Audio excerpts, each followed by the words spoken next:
Hey, what's going on, everybody? It's Alex from TCG Discussions coming at you with a set one Golden Frieza deck profile. I'm really excited to bring this deck to you guys because I think this is one of the decks to look out for and try and learn if you are going Nats. I think this deck is really good. I'm really excited to bring it to you guys. So without further ado, let's get into it. This is set one Frieza. If you don't know what he does, because he's really old, a really old leader, you can place a Frieza Army card from your battle area in the drop area, untap an energy, and draw a card. So that's what he does on this side. He draws two to awaken. And then on this side, he does the same thing as the front, place that Frieza Army in the drop area, but he draws a card and untaps two energy, so that's really strong. And then when he swings, he draws a card. So you're going to basically draw two cards on your awaken turn, your awaken side. You're going to draw two to awaken, and then hopefully you can do the place a card in the drop area for him again on the other side for a total of 5 draws on your awaken turn, which is just really high value and strong. So let's get into the deck profile, guys.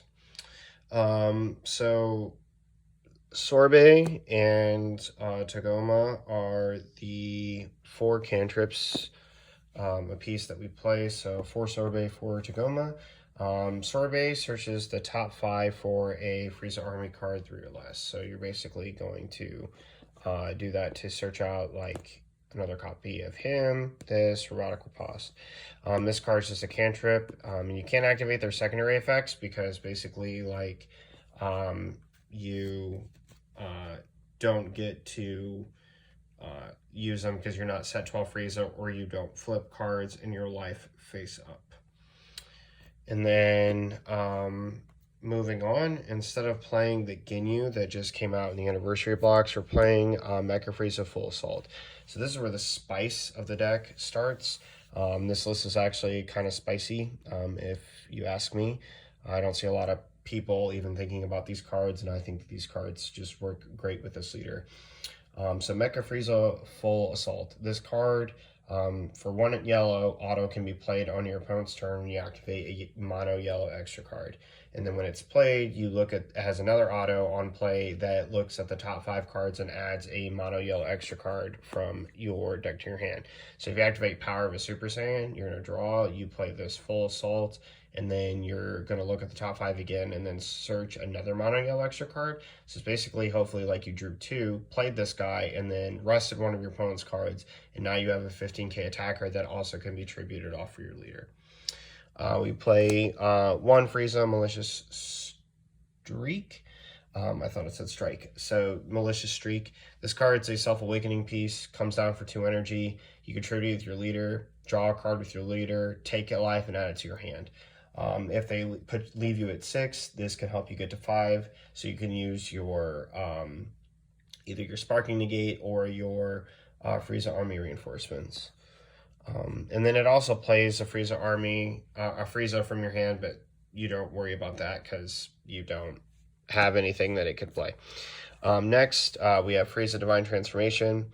This card is Deflect, Double Strike, Blocker. Can't be removed from your battle area by your opponent's skills, which is really nice. It means that you're going to be able to have this card as a blocker against Gogeta Xeno.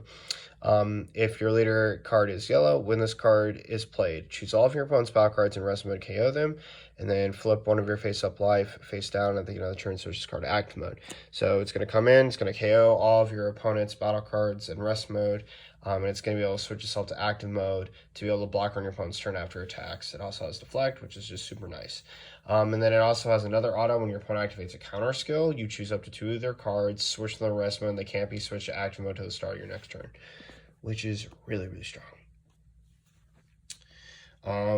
Next, we play 4 Mecha Frieza Robotic Riposte. You have to play this card in this deck. You absolutely have to play this card.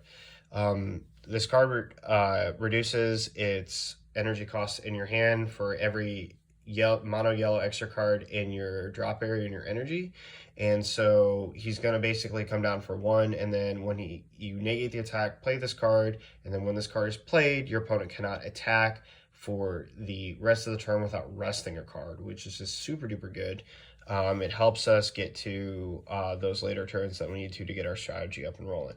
Also, side note to this card, it can activate main for 2 to play a Mecha Frieza with an energy cost of 4 on top of it, but you don't really want to play the full auto cells that way. But I do recommend, if you want to try and tech 1 or 2 of it, the dual attack double strike guy, that can be pretty clutch. Next we play 3 Frieza Army Reinforcements. Because we play this Robotic Riposte, we are naturally going to have this card in our deck. It is just really, really good. Next we play 2 Times Magic. Times Magic is a super strong negate in my opinion right now. You have a lot of dual attacks and double strikes coming out. Some to note, double strikes, dual attacks and triple attacks. So some cards to note that come to mind: Fighting Against Fate and SS4 Gogeta. Black's really good right now, and those cards are super strong. What it does is it basically locks the card in rest mode and can't be switched to active mode until the start of your turn, I believe it is. Yeah, your next turn. And it's a Sparking Negate for 5, which we get to 5 very quickly in this deck. Really, really, really quickly. Next we play 3 Power of a Super Saiyan. Probably need to bump this to 4. But it's Power of a Super Saiyan. It's just super good. And it auto triggers your full assault, which is really strong. And then 3 Final Flash. We just don't want to play the 4th because it gets a little bricky sometimes. Because you're trying to like make plays. And you just don't want to like have these to just like it's way different when we had Aegis to untap because of how this card interacts and works. You'd play this card at 4 if you had an Aegis target in the deck, but because we don't, it's a little bit like rougher because we're going to have to either decide to use this card offensively or defensively and either commit other plays on our turn or leave the energy open for this. So we played at 3.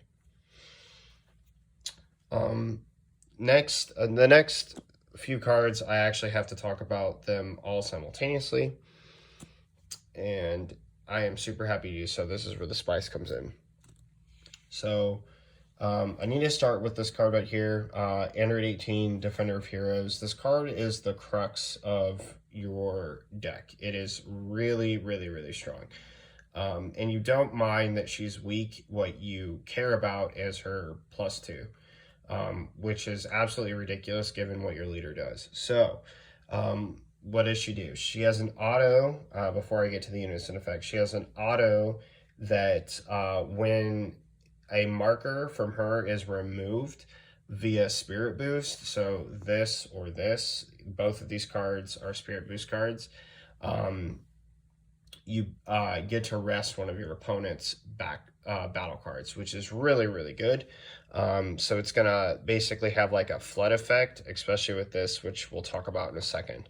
But she has a +2 that allows you to look at the top 3 cards and arrange them in any order, and then a -2 that lets you draw 3 and then put 2 cards on the top of your deck in any order. So why is the +2 so strong?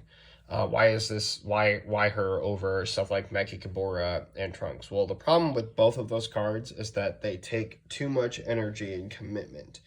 The Trunks is fine, but the Meki Kabura, in my opinion, is not, because turn 4 you're trying to play this card down. That's the goal, is to optimize this. It's not that those cards are bad; they're not bad, but when it comes to energy efficiency, I'll talk about it in a second. These 2 cards are just absurd in this deck. This card, before I talk about the Son Goku, Opening the Gates of Hell is a counterplay Spirit Boost 1. Choose all the battle cards being played or unison with 3 or fewer markers on it, and then switch them to rest mode and then draw a card. So it's going to replace itself. You're going to Spirit Boost off this. You're then going to rest a card for that, rest whatever's incoming, and yeah, like I said, you're drawing a card. So it's gonna replace itself, and then you're gonna get 2 rests out of it, which is just really strong. And the main play of the deck I'm talking about can be done with this card active, live, and ready to go.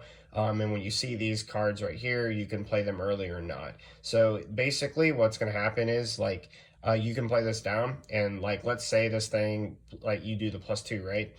Um, and you have your energy open because this thing costs 1, and you're going to be able to have it with your leader, and you have robotic riposte in hand. They go to swing at her because she's weak, and then you robotic riposte. Now they have to decide whether or not they want to kill a 4K unison and rest 2 or 3 cards just to get at it, which is really, really good. And that's not including whether or not you decide to stop the rest of the attacks with other stuff. So this card is probably going to be live when you see it, as long as you see her, and you draw so many cards in the deck that you probably are going to see her. Now, on to this. Son Goku, Return of the Dragon Fist. This card is the best finisher for yellow in the game right now. Deflect, Double Strike. When this card is played, choose up 2 of your opponent's cards, battle cards in rest mode, and KO them.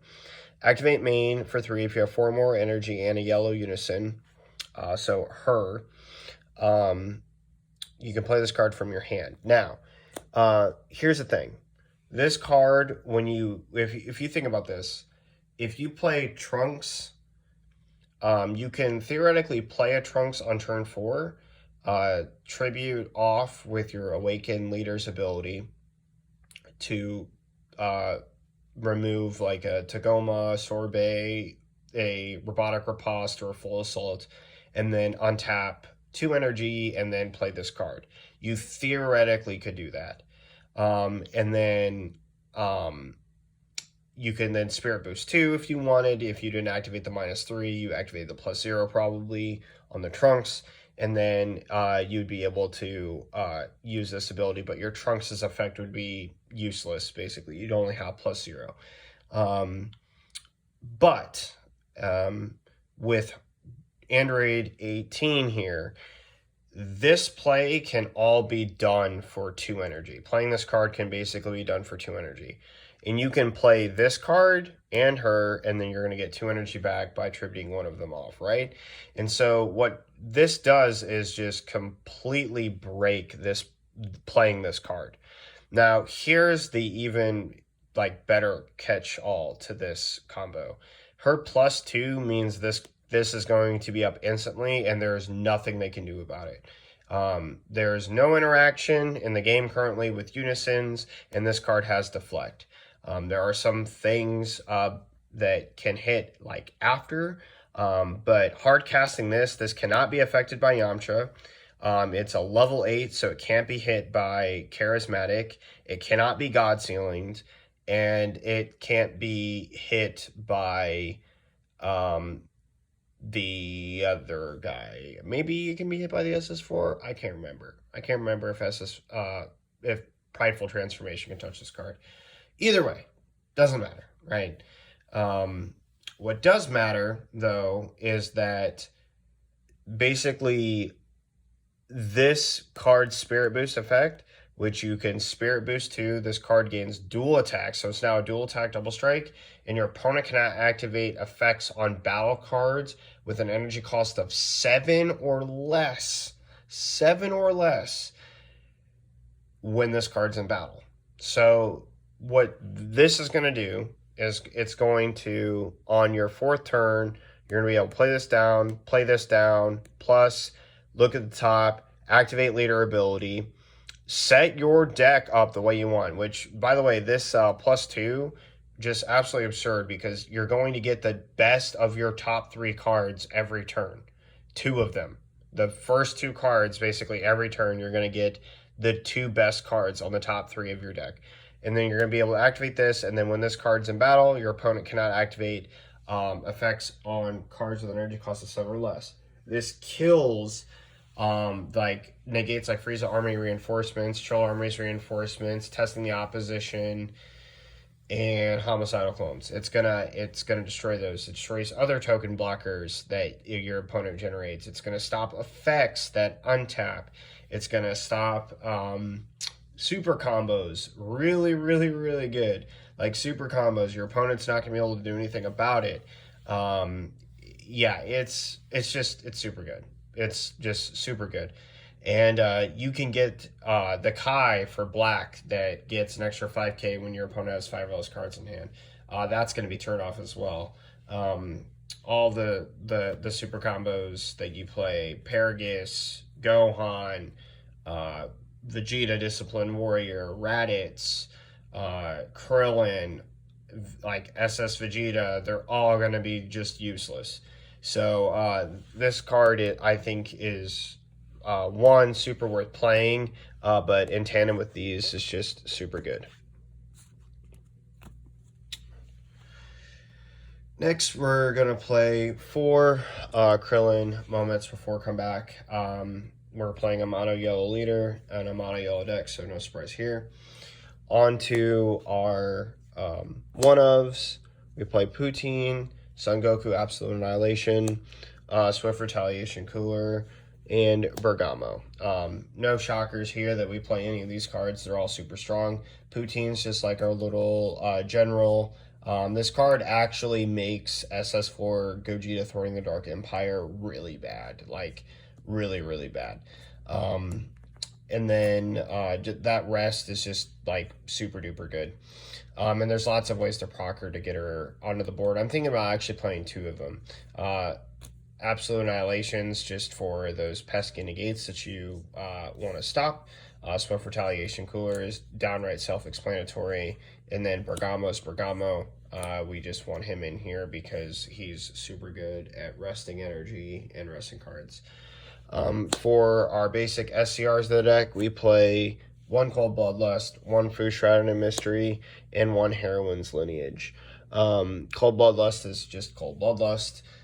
Fu Shrouded in Mystery is really strong. And then Heroine's Lineage, we use this as an aggressive or a tempo piece, but this could be Super 17 Siblings Absorbed, and you have 2 Cold Bloodlust in your deck with 3 Final Flash. So I could definitely see the Super 17 Siblings Absorbed being played in this list as well. So yeah, guys, that pretty much wraps it up for my deck profile of my Set 1 Golden Frieza. I hope you guys like it, and I really hope you give this deck a chance because it's really good. I think that it has a lot of play potential. It has good aggressive pieces to it, so I'm really happy with the list. Let me know what you guys think about this in the comment section down below. Let me know if you have any thoughts or ideas or things that you would suggest to tweak for the deck. And I will catch you guys next time. This is Alex from TCG Discussions, signing off.